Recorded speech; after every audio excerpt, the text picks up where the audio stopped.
Environ 385 millions de cas d'empoisonnement par les pesticides sont recensés chaque année dans le monde. Pour sensibiliser sur l'utilisation excessive des pesticides au Sénégal, l'ONG Enda Prona et Enrichbo ont lancé l'Atlas des pesticides dans le pays. Un résumé de faits et chiffres sur les substances chimiques toxiques dans l'agriculture. Il y a des propositions qui sont présentées dans l'Atlas, des solutions comme la transition agroécologique ou bien aussi la réduction de l'utilisation des pesticides au Sénégal, mais aussi qu'il faut appliquer la loi qui est déjà en mesure, parce qu'on sait que le dispositif existe, qu'il y a un bon cadre législatif, mais souvent il y a encore un manque de la mise en œuvre.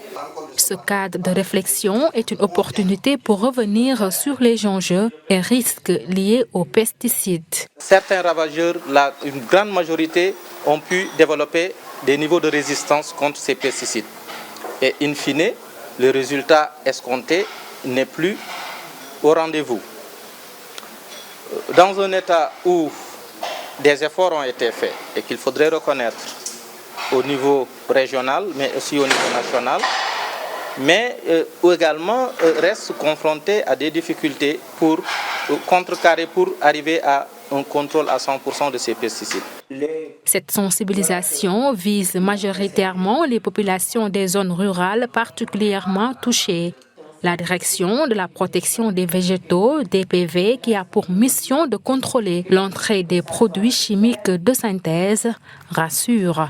Nous voulons assurer la souveraineté alimentaire, mais pour produire, il faut toujours protéger, parce que nul ne peut prétendre produire sans avoir des nuisibles.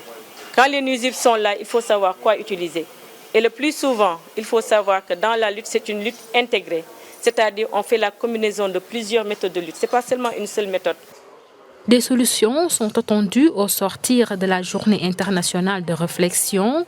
Les acteurs ont pour mission de proposer des solutions alternatives viables aux pesticides.